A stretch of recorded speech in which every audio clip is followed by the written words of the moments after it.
Guys, let's talk about builds. Destiny, through the modding system, has tons of variety for build crafting. Pairing exotic weapons and armors with complementary mods to just delete entire rooms can be very satisfying. But due to the lack of difficulty in most activities, there's been a question thrown around often that we're going to dive into and discuss today. Is build crafting worth it in Destiny 2? Now, I've been torn on my answer since Charged with Light mods were introduced.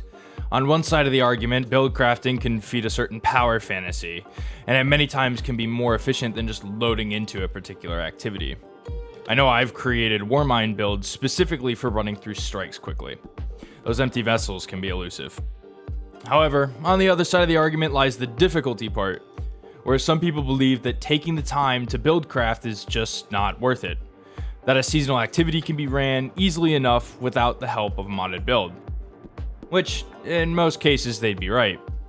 In my opinion, build crafting is most beneficial in endgame activities like Grandmaster Nightfalls and Master Vault of Glass. However, it definitely has its upsides and easier content as well. So, without further ado, let's hop right into it. Let's cover the negative parts of build crafting first. Why wouldn't you want to create a build? Maybe you just want to run your 3 matches of Crucible and get out once you get the pinnacle. Maybe you have limited time to play and just want to run some strikes quickly. Whatever the case may be, time investment is one of the reasons I've found to be the most daunting about creating a build.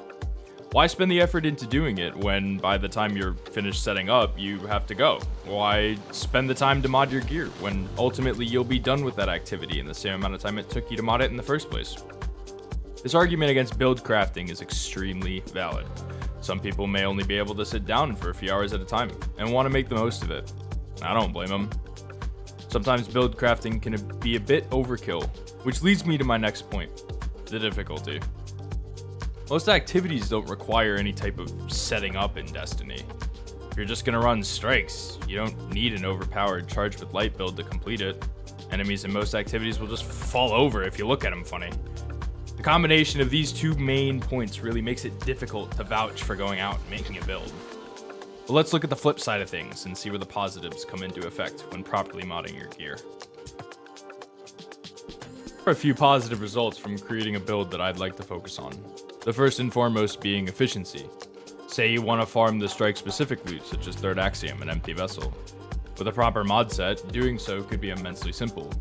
Warmind builds can destroy entire groups of enemies, and can also be used defensively to suppress and blind those you don't want to deal with. Charged with Light builds can be used for a variety of effects, and are compatible with both the font mods and the cell mods. Strikes, seasonal activities, dungeons, and even raids become trivial tasks with a proper build.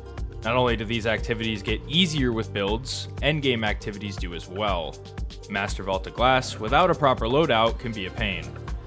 Using defensive mods such as Warmind's Protection and Protective Light makes a world of a difference. Grandmaster Nightfalls are similar in this sense, as they too become easier after applying the right mod combination. Ruth, is it worth it? Hold on. I'm getting there. Ultimately, each person values build crafting differently. Some people don't value it at all. They find it to be a waste of time, as enemies just tend to fall over. Others find it necessary. It's how they enjoy the game, using mods to fulfill a power fantasy. Me? I kinda sit in the middle. So, due to next season being so long, I've made it a personal goal to try and create as many builds as I can stomach. So you don't have to. That's gonna do it for today's video. Feel free to leave a like, and if you have any builds that you'd like to see, make sure to leave a comment down below. If you're new here and you enjoy the content, make sure to subscribe and hit that notification bell. It helps me as a creator to grow and continue to create content like this for you guys. As always, thank you for watching, and I'll see you in the next one.